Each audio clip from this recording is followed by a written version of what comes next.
குசுடு துபுரு அப்படின்றது வல்லின மெய்களின் மேல் உகரம் ஊர்ந்து வர எழுத்து. சரியா? குற்றெழுகரத்துக்கு எப்பயுமே எத்தனை மாத்திரை? அரை மாத்திரை. சரியா? ஈற்று அயல் எழுத்தாக தனிநெடில் ஆயுதம் உயிர்மெய் வல்லினம் மெல்லினம் இடையினம் அதில் ஏதேனும் ஒன்றனை பெற்று வரும். ஓகேவா?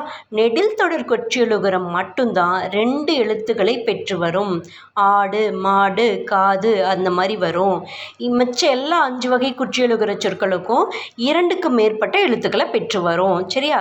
எடுத்துக்காட்டு பார்த்தோன்னா சுக்கு, பாலாறு, காட்டாறு இதெல்லாம் உயிர் தொடர் குற்றியலுகரத்துக்கு எடுத்துக்காட்டு. இதெல்லாம் நம்ம இதில் சொல்லக்கூடாது, நெடில் தொடரில் சொல்லக்கூடாது. குசுடு துருபுக்கு முன்னாடி நெடில் எழுத்து லா டான் இருக்குன்றதுனால அப்படி சொல்லக்கூடாது. நெடில் தொடர்னா ஜஸ்ட் 2 வேர்டு தான் வரும். அதில் 1 குற்றியலுகரம் குசுடு துபுருவாக இருக்கும் கடைசி லெட்டர். அதுக்கு முதல்ல உள்ள இன்னொரு லெட்டர் என்னவாக இருக்கும்னா ஒரு நெடில் எழுத்தாக இருக்கும். அவ்வளோதான். ஓகேவா?